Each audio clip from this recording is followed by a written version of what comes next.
You're listening to The Courage to Live, a grief podcast hosted by the Child Neurology Foundation. Together, we're building a community for parents, caregivers, and all those who walk with the pain of losing a loved one to complex healthcare needs. We invite you to connect with us along your journey. You're not alone, and your child's story continues through you.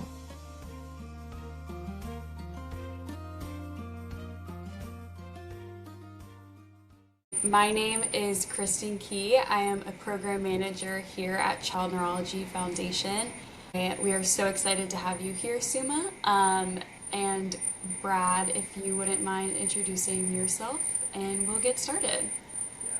Yeah, so I'm Brad Thompson, and I do work in the caregiver space for Child Neurology Foundation. And one of the great treats that I get is I get to meet people like Suma, and I get to create space to allow you to share your story. And I want people who may watch this to know that it is a podcast, which means you have every opportunity to stop and start when you want to. You can watch as little or as much at a time as you want to. We just wanted to bless you and to encourage you in the space that you're in. And so take it as it's helpful to you. With that being said, I want to introduce Suma. Suma, you're going to get to tell your story over the next 45 minutes or so. But Suma is the proud mom of two children, but her child Srinidhi passed nearly 3 years ago, Yes. And the experience of her life, both before Srinidhi passed, in the 19 years that she lived, and the years that have come since, have created a lot of story. And y'all are in for a treat, if I can say it that way, because Suma says things that most families experience, and she says them very well in a way that I think other family members can get their minds around. And so, Suma, I want to just start by giving you an opportunity to tell our listeners a little bit about yourself, about your family, and then we'll just keep going in the conversation. Sure. Thank you, Brad. Thank you, Kristen, for inviting me to this podcast. I'm the proud mom of Srinidhi. That's how I go. And this is my daughter. Beautiful. Thank you. Beautiful. I have two children. My older one is my son, who is working. My younger one is my daughter, Srinidhi. She was born normally like any other child and was diagnosed with RETT syndrome when she was about 18 months old. While we were looking for many different answers, we found she had RETT syndrome when she was 18 months old. And she was a very, very social, beautiful girl who had a full life, I would say, even though she left this world when she was 19.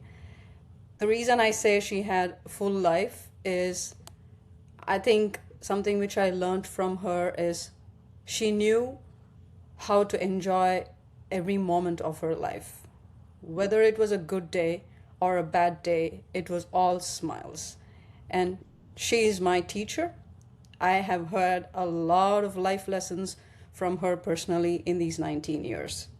The only thing I feel bad is I could have had many more years of that experience, but she left this world when she was thriving and very unexpectedly.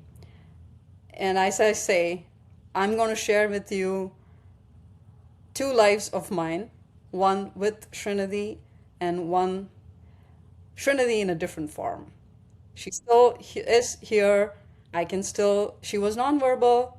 She published a book, a children's book, and she used her communication device, but I can hear her voice now in my head and in my heart. So the version you are seeing today is Suma 2.0.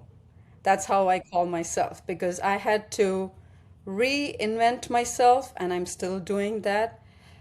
The days with Srinidhi, the 19 golden years, I was a very, very, very happy person. When I say happy person, just not a mom who would just be parenting her child. It was, I enjoyed every moment of my life.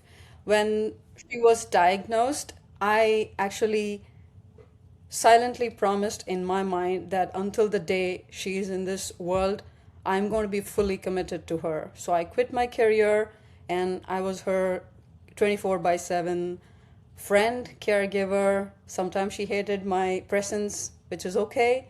I accepted, but I was there with her 24 by 7. So a person who does not have any regrets whatsoever from her 19 years of life. The reason I say this is a child who trusted me completely and who loved me unconditionally. So that's the reason why I say I had a very, very happy life with her. It is very rare for us to find someone who can love you unconditionally and trust whatever decisions you take for your child. My son didn't allow me. I don't allow with my mom or anyone, my husband, but she did. She did. So the version of me when I was with her was I put myself where my world was just me and her.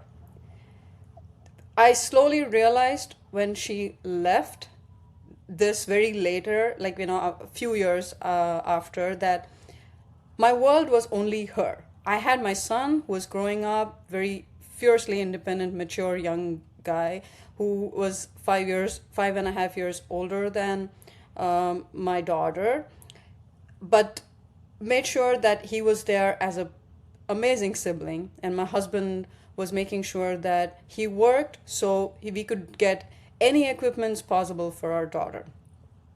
So in my little world, it was just me and her. The day I lost her, I felt I lost my soulmate. A soulmate need not be a partner or a friend, but here my soulmate is my child who did not speak a single word, but she was there because we were connected through our souls. Yeah, A silent angel always. yeah.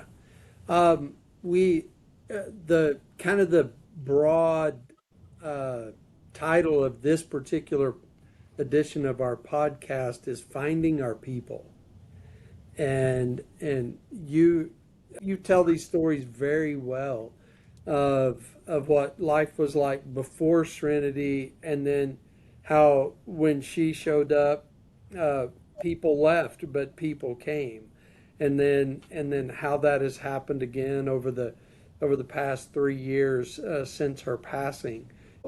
So talk to me about and to us about the importance of finding our people and what some of that journey looked like for you. There are, so I started a normal parenting life. I had friends. My son and daughter had play dates, and I had those new set of people who I knew through Srinidhi's school or preschool. And I thought that these are friends who are going to be there forever. That's how you always assume. Um, there was one day where, when the diagnosis arrived as a phone call, things changed. Things really changed at that moment. I would not say the people around me changed, but I changed. My identity changed. It was me processing the diagnosis of my child, and I'm going to step into a completely new life. It's a very scary, isolated life, not knowing this unique diagnosis my daughter was given, and I was not sure how I'm going to ask for help or what her prognosis is going to be. So that was the first time I realized the circle of people I had changed. And again, when I say the circle changed, is because I got busy. I kind of retracted myself from my people because I had to focus on Srinidhi. That was the first change. That was the first loss I saw, because now I'm here finding providers, doctors, therapists, and medical appointments. While that was going on, I think we slowly got used to this journey, and now my friends' circle changed to be Srinidhi's caregivers, Srinidhi's providers, Srinidhi's doctors, Srinidhi's nurses. And in my phone contacts, I call her Sonu. So all my phone contacts will have Sonu's nurse, Sonu's CCS manager, Sonu's therapist. Like that is how I have it. And it all became just that. And I did not have like a person to say it is my friend whom I could talk. There were people who were still waiting for me to call and connect, but it was just that it was overwhelming for me to take those role as a friend and be there for another friend. Alongside, actually, during the diagnosis, I would say even Srinidhi's therapists actually became our family friend. They were there, they were supportive. I'm friends with Srinidhi's first occupational therapist at early start. She came to Srinidhi's conference with me, the first ever Rett syndrome conference. She was there, the diagnosis came as a phone call. And I have to say this, where she actually took care of my son's play dates, and she would set up play dates for him. And she would say, Suma, all you have to do is just focus on Shri, and we're going to take care of the brother, right? And that it was the transformation of your support people, and slowly you become like this fierce advocate, and start having these phases of people don't like you because you're asking for services, you are dealing with government organization, and you are trying to figure out whether they are your friends or they are like all about funding and things like that, right? Even during that journey, I actually made good friends. I should say that my first program specialist, Srinidhi's first program specialist in her school district, the first meeting did not go well. I had to sit against like 10 different people against the table, and they were talking about, I cannot give this service, I cannot do this, I cannot do that. And as a first time IEP mom, I was sitting there not knowing what to do. But actually, I should say, all those people who were there at that other side of the table, we lost touch after so many years, but they all came for Srinidhi's funeral. And when I saw the guest book is when I realized that these are people who she got for me. I did not create it. It was Srinidhi who was bringing people into my life. Yeah. I really appreciate that. You said it a few minutes ago that those people didn't leave me. I left them. And it's not like you purposefully chose. Life just took you in a different direction. But I think so many times for caregiving parents, it's easy to get angry in your loneliness, right? And it's easy to say nobody loves me, no one cares. And I love the message that you send, that's not what happened to y'all. Life just took you in a very different direction. Yeah. And so in a sense, not by your choosing necessarily, but you left them.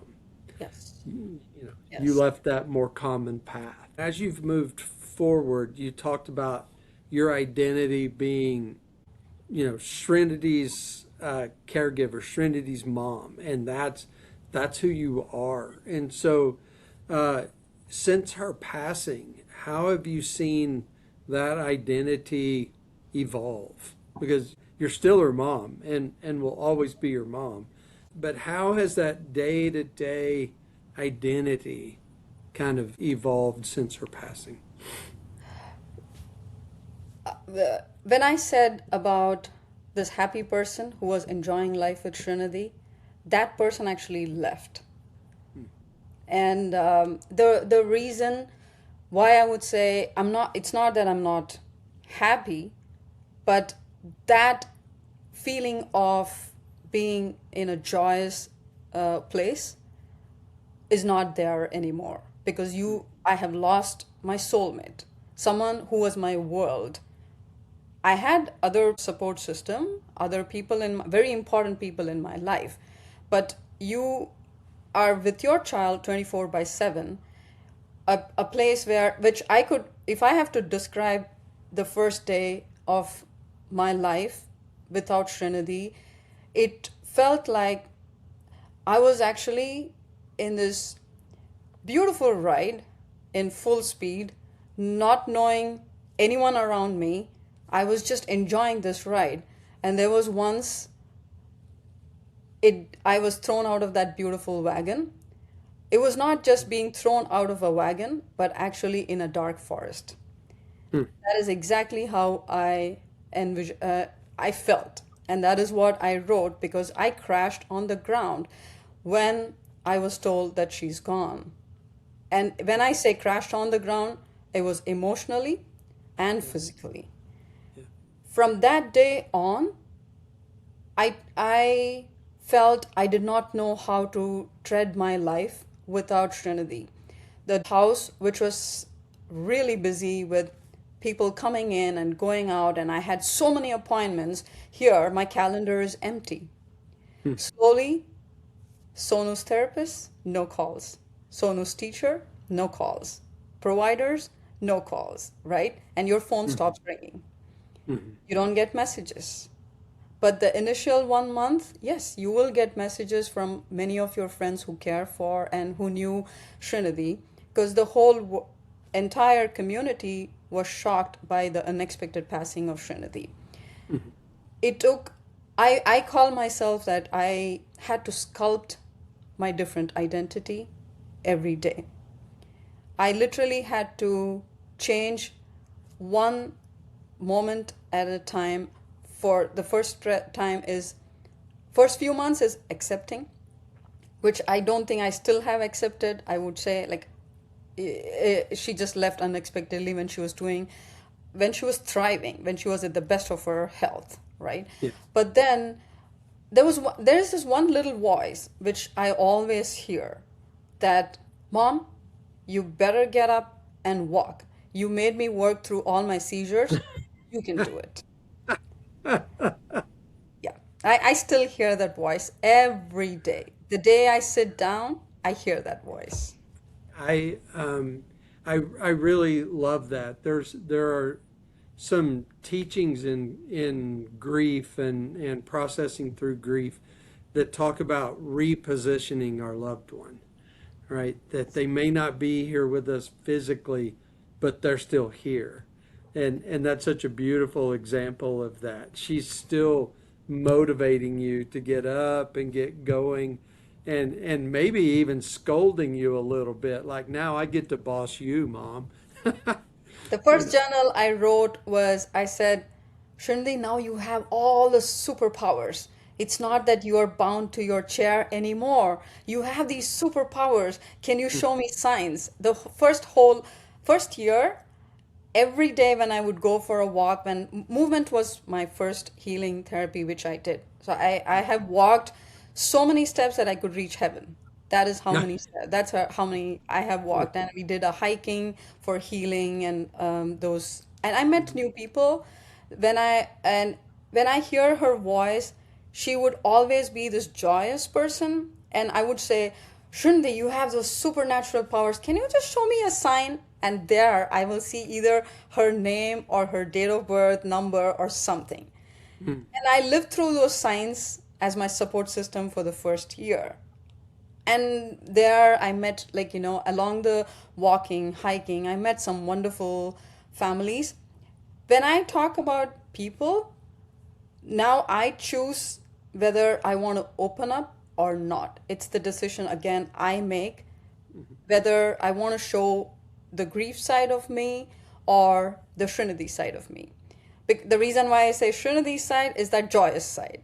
The grief side is like, not so good. Like, you don't want to deal with, I don't want to, because we are already going through this complicated grieving with the diagnosis, and then grieving the loss of a child. So it is just a layered and complicated grief which we see. And I don't want that to affect the new people who are coming in, because I am very cautious that the person who is interacting with me should not feel scared or worried to talk to me, because I Yeah. am sculpting my new life. And I don't think that's what Srinidhi would want either. Yeah. That's such a tough balancing act, right? Because you want to stay engaged with the community, because even though your living story with her ended in her passing, you're still living out the journey. And you have this story of a very good life with Rett syndrome, right? That was full of joy and happiness and meaning. And you want to be in the position to share that. And at the same time, you don't want to create, because one of the things we talked about in our other meeting was that there's this fear of, when I see you, I go, that could be me someday, and likely will be me someday. And that's not normal, right? That's not a normal human experience. And so how do you, because you're still heavily involved in the Rett community, how do you navigate that, those two seemingly opposed things? Srinidhi's red journey actually has trained me to compartmentalize my feelings. I know what to give and what not to give that particular day or that to that person. I am working in a nonprofit organization. I help navigate services for families. So I've not left that world yet. I'm still there. I'm still getting services for families. I am organizing advocacy conferences for South Asian families. I'm in that world because that's the Yeah. only world I knew all these 19 years. Yeah. While I'm doing that, there are some questions which come up. There are few people who talk to me assuming that when I talk about the AAC device or the assistive technologies devices which she was using or the way she wrote the book, the next question would be is like, oh, can I meet Srinidhi? That is a time where I have to pause.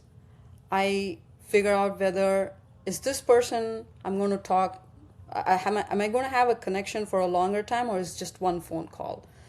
I actually analyze. I have to analyze in that microsecond of that conversation to say whether am I going to open up Srinidhi to you, or am I just going to keep it to myself?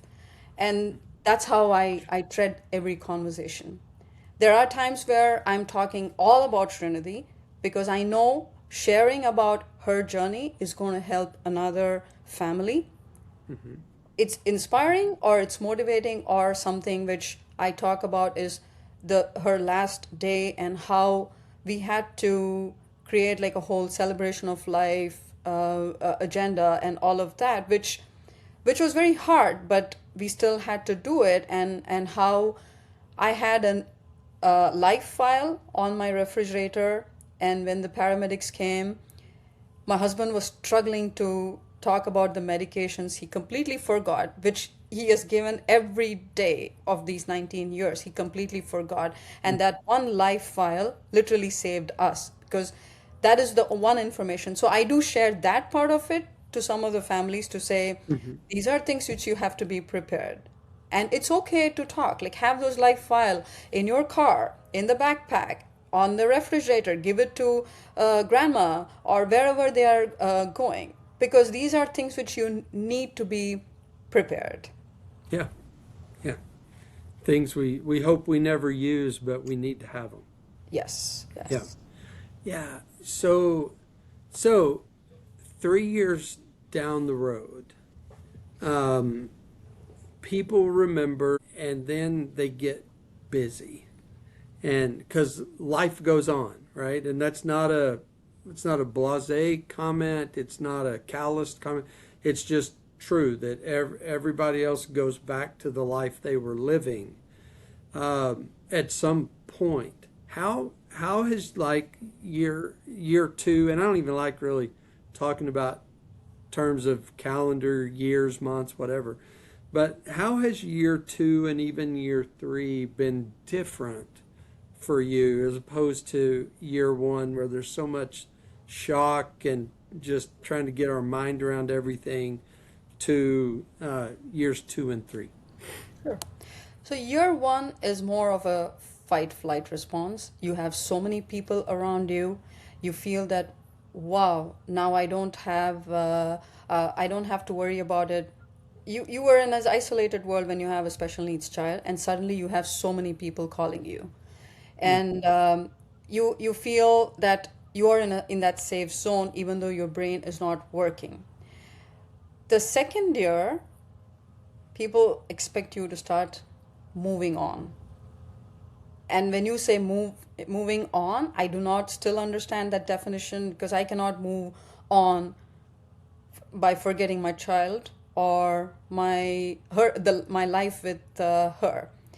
Year two is the hardest, I would say, because now the shock is gone. You are trying to figure out what your next steps are, but your brain is not functioning completely. Your nervous system is so hyper vigilant that it's like, oh, I used to do this, I used to do that. And for me, even going to a grocery store was only 15 minutes. And that was the timeline I always had when I had to leave Srinidhi and go. And it's the third year, and I still do that. I take breaks in between my grocery, like my errands. I still come back home thinking that Srinidhi is waiting for me. And your brain is so wired. Yeah. And then the second thing is people say that, oh, now that your daughter is not here, you can travel your life. You can just enjoy your life. You can do whatever you want. You can travel as many days you want. I do journal. The first line I wrote in my journal is, freedom is imprisonment. Because Tell me more. I do not like the freedom. The reason why I do not like the freedom is I had a purpose in my life. I had joy in my life. And my son, my husband, and they have lost the core part of our family. She was our anchor point. And now giving me all this freedom to say you can do anything does not make my grief go away, does not make the longing of me wanting her back go away.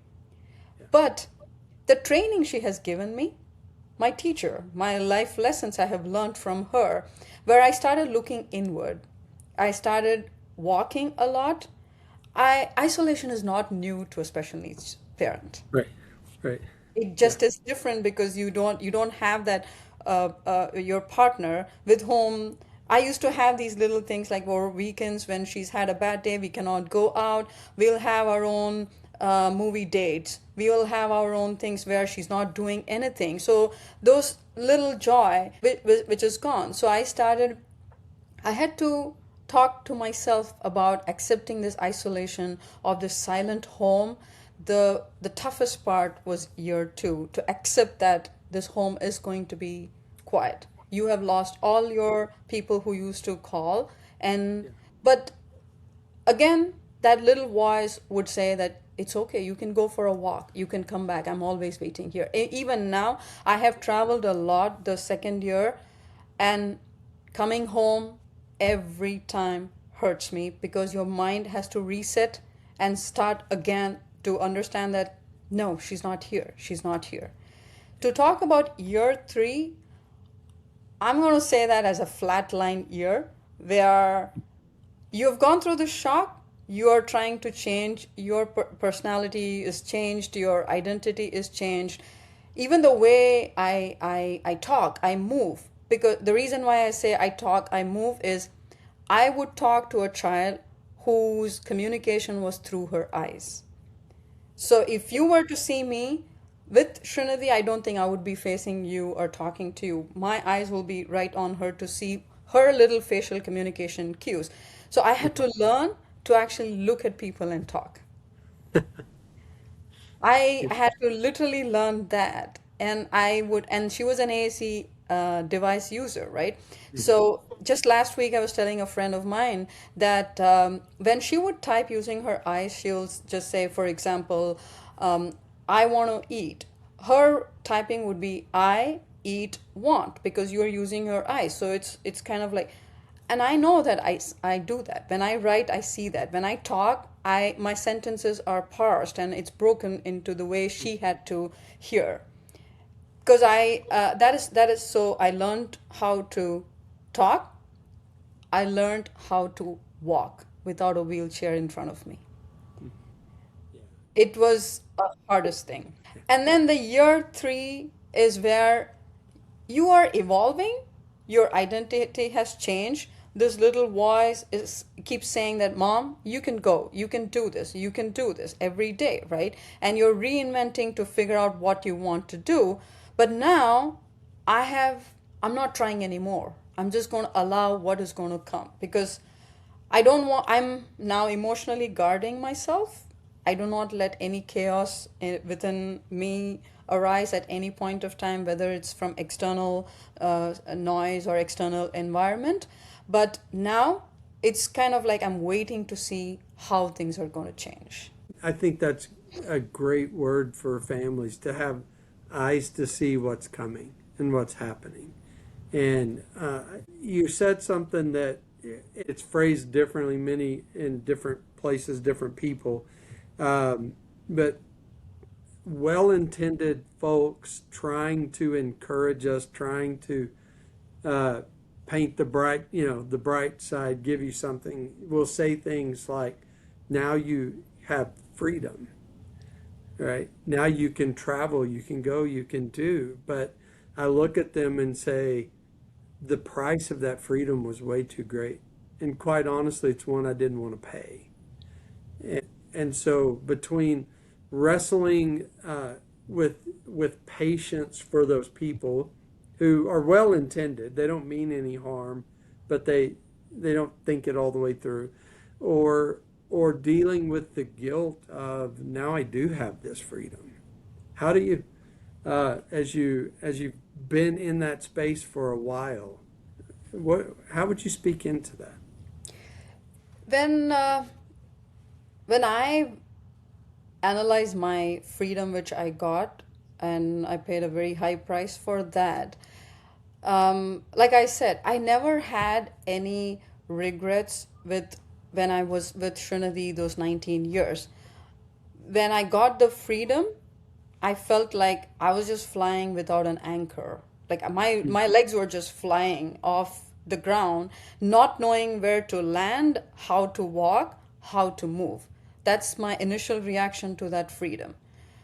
But when I was figuring out, oh, I have this time to go, there are times where I will allow my friends to check in to say, is it a good time for you to come for a walk or coffee? And the other person who is there has to be ready to hear that no from me. And very slowly, very, very gently, I started doing one coffee date, which was like 10 minutes, just 10 minutes, nothing more. And I had to figure out, where can I go and sit in a place and talk to a friend. And I had few friends who knew that, and they would say, it's okay, 10 minutes, your time is up, you can go home, it's fine. That is how I slowly, it was micro steps, just going one step at a time. Because every step, you take a breath, you figure out whether this is the right time. I've declined 100 invitations, and I'll just go for one, and that would be a 10-minute coffee. Something which I always keep telling is, the little girl kept saying, you need to move, you need to move.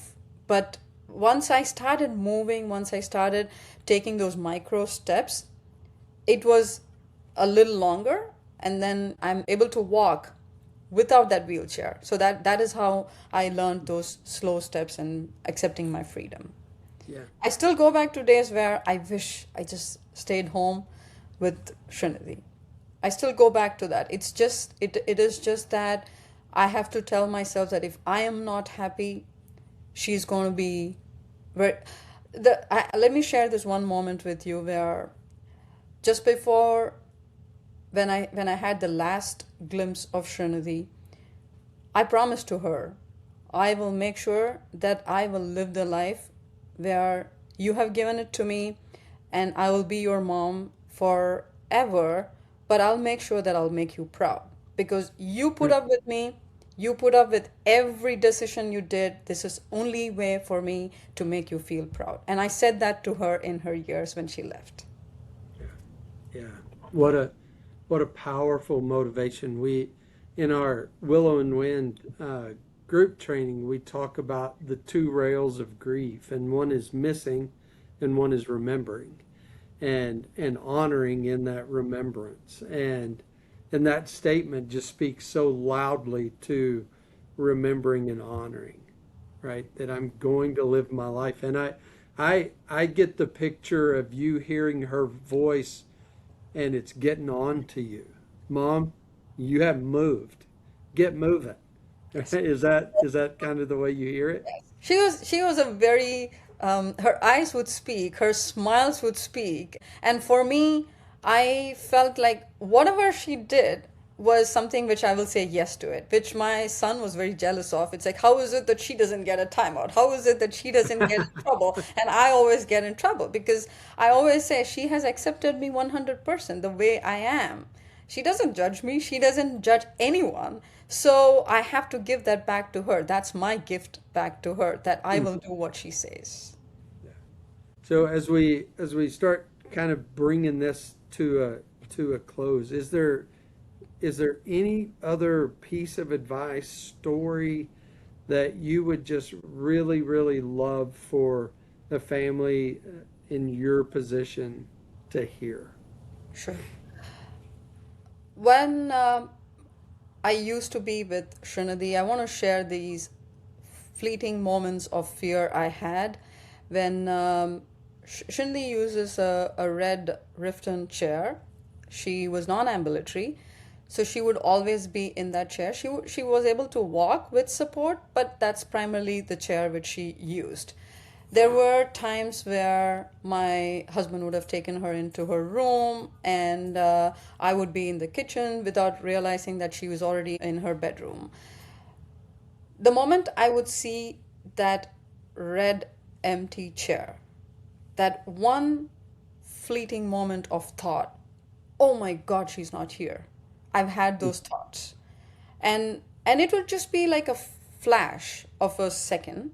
And it's not like a thought where I would fortify it, I would give any thought to it, I would not make it bigger, but those thoughts would keep on coming. So we, as special needs parents, we have always and will always live in that fear of losing your child any day, any moment. And I've had those thoughts too. But when the actual day, the first day, when I saw that empty red chair, unknowingly, my subconscious was already getting prepared for this empty chair. And that's when I broke down, because as a parent of a child with complex disorder, your mind is preparing for it and you do not know that. But that day when I broke down, when I saw the red empty chair of hers, that is when I realized that I used to have these fleeting moments where, oh my God, she's not here. And you unknowingly prepare yourself. But what I would say to parents is, do not live in fear. Just enjoy every moment, not knowing that I will only have those 19 years. I lived every moment with joy, with full of life. And you have fears, bad days. It's not always that I'm jumping around and singing, to her all the time. She loves music. And that's not how it was. But do not make that fear take over your every seizure until they come out of it to baseline. Was a scary thought. Until she would come out of it and give me that smile, my heart would skip a beat. Like, not even skip a beat. My heart would stop because I want her to come back to baseline faster. And you can have that fear, But you can also prepare for certain things like that, like how you can have a life file and emergency preparedness, something just to make sure that someone is there to support you. I don't think you can be that person to do it, but at least you have the right system in place. And then when it actually happens, at least you are not in a very bad situation. And subconsciously, we are all prepared and wired also to do that, because I realized it after the loss. Yeah. I thank you for sharing that story, because I really appreciate the idea of being present in the moment, and living, because if we start worrying too much about that chair being empty, using your words, we miss out on moments now that will create memories that we get to hold forever. And so you painting that picture really beautifully is tremendously helpful. Well, Suma, I want to say thank you. And I want you to hear me say that I think Suma 2.0 is a pretty special human being. Thank you. Okay. And thank you for sharing your story. And we look forward to the good that it's going to do. So, Yeah. Thank you, Brad, and thank you, Kristen, for having me share Srinidhi's journey, because that makes me feel good. These moments of bringing Srinidhi's name into any of my conversation keeps me going. And thank you so much for honoring Srinidhi and me today. Thank you for joining us for The Courage to Live, a grief podcast hosted by the Child Neurology Foundation, sponsored by BioCodex.